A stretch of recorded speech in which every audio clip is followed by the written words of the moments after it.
Баршаңызға қайырлы күн көрермен. Бүгін сіздермен өте оңай әрі тез дайын болатын, дәмі өте ерекше болып пісетін дряники тағамының рецептісімен бөліскім келіп отыр. Ол үшін ең алдымен өзімізге керек мөлшердегі картоплымызды жуып тазалап алғаннан кейін осылай үккіштің майда көзінен өткізіп аламыз.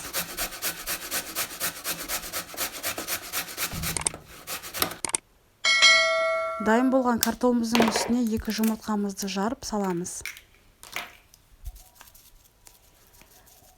Тұзымызды, бұрышымызды дәміне қарай салып аламыз. Және де үстіне 3 ас қасық ұнымызды саламыз.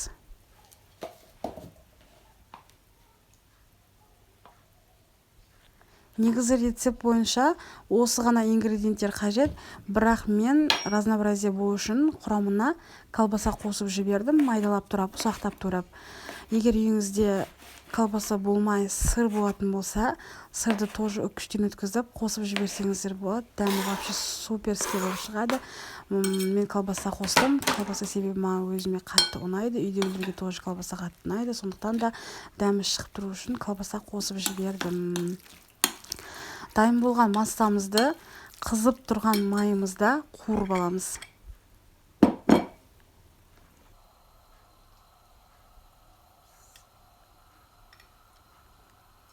Майымызға салғаннан кейін осылай домалақ пішінге келтіріп, үстін шамалы басамыз.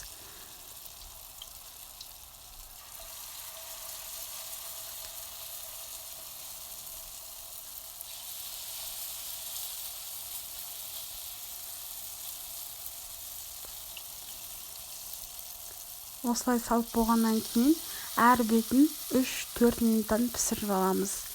Іші толықтай піседі, уайымдамаңыздар. Дәмі өте керемет болады. Бір жасағаннан шығады рецепті. Және де күнде жасайтын боласыз. Бір жасағаннан кейін жеп көрсеңіз, күнде жасайтын боласыз.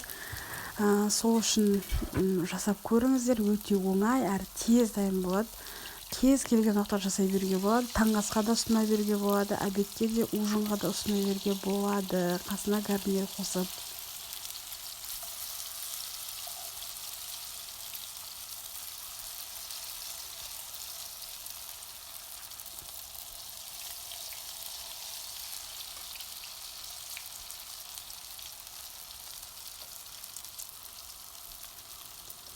Міне дайын болған дряникиді осылай оформление жасап ұсына берсеңіз болады. Астарыңыз дәмді болсын. Сіздермен болған Салтанат. Келесі кездескенше.